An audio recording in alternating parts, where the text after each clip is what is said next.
Tomato ಮಾಡೋದು ವರ್ಷಾನ ಪೂರ್ತಿ pencil ಮಾಡ್ಬೋದು, ಪೆನ್ಸಿಲ್ ಬೆಳಿಬೋದು ಈಸಿಯಾಗಿ. ಆದರೂ ಅದೇನೋ ಟೊಮೊಟೊ ಮೇಲೆ ಆಸಕ್ತಿ ಹೋಗಲ್ಲ, ಯಾಕೆಂದರೆ ರೆಡ್ ಗೋಲ್ಡು 4-5 ವರ್ಷದ ಹಿಂದೆ ಬರೀ ಬೀನ್ಸ್ನೇ ಬೆಳೆಯೋ ವರ್ಷಾನ ಪೂರ್ತಿ. ಈಗ 4-5 ವರ್ಷ ಆದಮೇಲೆ ವರ್ಷಾನ ಪೂರ್ತಿ ಬ್ಯಾಚ್ ಆ್ಯಂಡ್ ಮೇಲೆ ಟೊಮೊಟೊ ಬೆಳೆದು ತಲೆನೇ ಕೆಟ್ಟೋಗಿದೆ.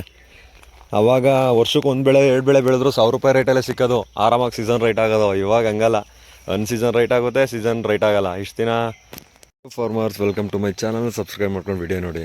ಇದು ಬಂದು ಪೆನ್ಸಿಲು, ಇದು 3ನೇ ಬೆಡ್ಡು. ಫಸ್ಟ್ ಬೆಡ್ಡು ಸೌತೆ ಹಾಕಿದ್ದೋ, ಆನಂತರ ಟೊಮೊಟೊ ಹಾಕಿದ್ದೋ, ಇವಾಗ ಪೆನ್ಸಿಲ್ ಹಾಕಿದ್ದೀವಿ. ಈ ಪೆನ್ಸಿಲ್ ಬರ್ತಾರೋ ರೇಂಜ್ ನೋಡಿದ್ರೆ 3ನೇ ಬೆಡ್ಗೆ ಪ್ರೈಸ್ ರೈಟ್ ಆಗೋದು ಭಾಳ ಕಮ್ಮಿ. ಇವತ್ತು ಬಂದು ಚಪ್ರ ಹಾಕೋದ ಅಂತ ಬಂದಿದ್ದು ಪೆನ್ಸಿಲ್ಗೆ, ಅಂದರೆ ಮೇಲ್ಗಡೆ ಚಪ್ರ ಏನಿದೆ ಅಂತ. ಸೊ ಈಸಿ ಮೆಥಡ್ ಅಂದರೆ ಮೊದಲು ಆ ಕಡೆ ಈ ಕಡೆ ದಡಿ ಕಟ್ಕೊಂಡು, ದಡಿ ಇದ್ದರೆ ದಡಿ ಕಟ್ಬೋದು, ಇದು ತಂತಿ ಇದ್ದರೆ ತಂತಿನೇ ಕಟ್ಬೋದು. ಸೊ ದಡಿಗಳು ವೇಸ್ಟ್ ಆಗಿದ್ವಲ್ಲ ಅಂದ್ಬಿಟ್ಟು ದಡಿ ಕಟ್ಟಿದ್ದೀವಿ. ಆನಂತರ ಇದು ಹೇಳ್ಕೊಳ್ಳೋದು, ಮಾಮೂಲಿ ದಾರ ಹೇಳ್ಕೊಂಡು ಮೊದಲು ಅಡ್ಡ ದಾರ ಹೇಳ್ಕೊಬಿಟ್ರೆ ಬೆಸ್ಟು. ಫಸ್ಟ್ ಅಡ್ಡ ದಾರ ಹೇಳ್ಕೊಂಡ್ರೆ ಈ ಥರ ಟ್ಯೂಬು ಇದಾದ್ರು ಬಿಡ್ಬೋದು, ಇಲ್ಲ ವೈಟ್ ನೂಲಾದ್ರು ಬಿಡ್ಬೋದು. ಅಂದರೆ ವೈಟ್ ನೂಲು ಬಿಟ್ಟರೆ ನೆಕ್ಸ್ಟು ಬೀನಿಸ್ ಕಿತ್ತಾಕ್ಬಿಟ್ಟು ಟೊಮೊಟೊ ಮಾಡೋಣ ಅಂದ್ಕೊಂಡಿದ್ದೀವಿ. ಆ ಬೀನಿಸ್ ಎಲ್ಲ ನಾಚಿಗೆ ಎಳಿಬೇಕು, ವೈಟ್ ನೂಲು ಕರಗಲ್ಲ ಅಷ್ಟು ಬೇಗ. ಈ ಥರ ಆರಾಮಾಗಿ ಹೋಗುತ್ತೆ. ಅದಾದಮೇಲೆ ನೆಕ್ಸ್ಟು ಮಾಮೂಲಿ ಈ ಥರ ಒಂದು 3 ದಾರ ಆ ಕಡೆ ಈ ಕಡೆ ಸೈಡು ಅಡಿಯಿಂದ ಎಳಿಬೇಕು. ಮೇಲ್ಗಡೆಯಿಂದ ಬಿಟ್ಟರೆ ಆಗೋಲ್ಲ, ಕೆಳಗಡೆಯಿಂದ ಬಿಟ್ಟರೆ ಮಾಮೂಲಿ ಟೈಟಾಗಿ ಬರುತ್ತೆ. ಫಸ್ಟ್ ಇದೆಲ್ಲ ಇದನ್ನೇ ಬಿಡ್ತಾರೆ, ಅಡ್ಡ ವೈರ್ನೇ ಬಿಟ್ಬಿಟ್ಟು ಆಮೇಲೆ ಮೇಲೆ ಎಳಿತಾರೆ. ಆ ಥರ ಎಳಿಯೋಕೆ ಹಿಂಸೆ. ಸೊ ಅಡಿಯಿಂದ ಹೇಳಿದ್ರೆ ಬೆಸ್ಟಾಗಿ ಬರುತ್ತೆ, ಚಪ್ರ ನೀಟಾಗಿ ಬರುತ್ತೆ. ನೀರು ಜಾಸ್ತಿ ಆಗೋ, ಇಲ್ಲಾಂದರೆ ಬಸವನ ಹುಳಗಳು ಕವರ್ಬಿಟ್ಟೋಗಿರ್ತವೆ ಸ್ಟಾರ್ಟಿಂಗು. ಸೊ ಕವರ್ಬಿಟ್ಟೋದಾದ್ಮೇಲೆ ನೋಡಿ ಗಿಡಗಳು ಬೇಗ ಸಾಯ್ತವೆ. ಇದೆಲ್ಲ ಬಸವನ ಹುಳದೇ ಕಾರಣ. ಏನು ಹಾಕೋರು ಸ್ನೇಕ್ ಕಿಲ್ ಹಾಕೋರು ಏನು ಹಾಕೋರು ನಿಲ್ಲಲ್ಲ. ಅಂದರೆ ಕವರ್ಬಿಟ್ಟೋಗಿರ್ತವೆ ಕಡ್ದ್ಬಿಟ್ಟು ಗೆಡ್ಡೆನ. ಆಮೇಲೆ ಒಂದು ಸ್ವಲ್ಪ ನೀರು ಜಾಸ್ತಿ ಐತೀನಿ ಅಂದರು ಈ ಥರ ಸಾಯುತ್ತೆ. ಅಂದರೆ ಗೊಬ್ಬರ ಕೊಡೋ ಟೈಮಲ್ಲಿ ಬೇಗ ಸಾಯುತ್ತೆ ನೀರು ಜಾಸ್ತಿಯಾಗಿ. ಸುಮಾರು ಗಿಡಗಳು ಹೋಗಿದೆ, ಹೆಚ್ಚು ಕಮ್ಮಿ ಒಂದು 100-200 ಗಿಡಗಳೇ ಹೋಗಿದೆ.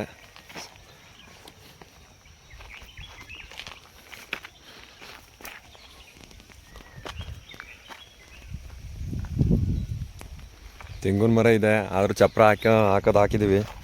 ಗರಿಗಿರಿ ಬಿದ್ದರೆ ಎಲ್ಲ ಹಾಳಾಗುತ್ತೆ, ಬೀಳಲ್ಲ ಅಂದ್ಕೊಂಡಿದ್ದೀನಿ ಇನ್ಮೇಲೆ. ಏನಕ್ಕೆ ಅಂದರೆ ಬೇಸಿಗೆಲೆಲ್ಲ ಬಿದ್ದೋಗುತ್ತೆ. ಇಂಥ ಟೈಮ್ಗಳಲ್ಲಿ ಜಾಸ್ತಿ ಬೀಳಲ್ಲ ಗರಿ, ಎಲ್ಲ ರೇರು. ಈ ಸಲ ಆದಷ್ಟು ಕಮ್ಮಿ ಖರ್ಚಲ್ಲೇ ಮೇಂಟೈನ್ ಮಾಡಿದ್ದೀನಿ. ಟೊಮೊಟೊ ಖರ್ಚಾಗಿ ಸಾಕಾಯಿತು.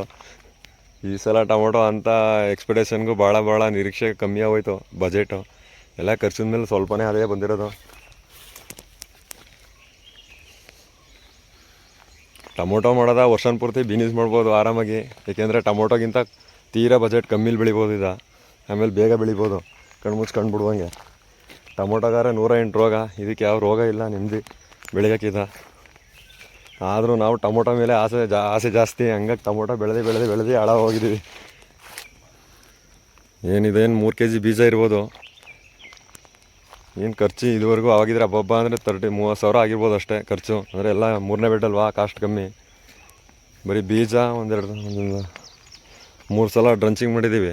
ಇನ್ನು ಅದು ಬಿಟ್ರೆ ಒಂದು ಸಲ ಗಟ್ಟಿ ಗೊಬ್ಬರ ಕೊಟ್ಟಿದ್ದೀವಿ, ಇನ್ನು 3 ಸತ ಡ್ರಿಪ್ಪಲ್ಲಿ ಗೊಬ್ಬರ ಕೊಟ್ಟಿದ್ದೀವಿ. ಬರೀ 3 ಸಲ ಔಷಧಿ ಹೊಡೆದಿರೋದು ಇದುವರೆಗೂ.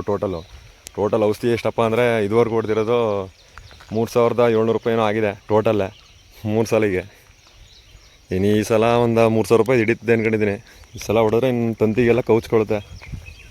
ಬೆಸ್ಟು 100ಕ್ಕೆ 100. ಟೊಮೊಟೊ ಥರ 3 ದಿನಕ್ಕೂ ಆ ರೋಗ ಈ ರೋಗ ಅಂದ್ಕೊಂಡು ಹೊಡಿಯಂಗಿರಕ್ಕಿಲ್ಲ.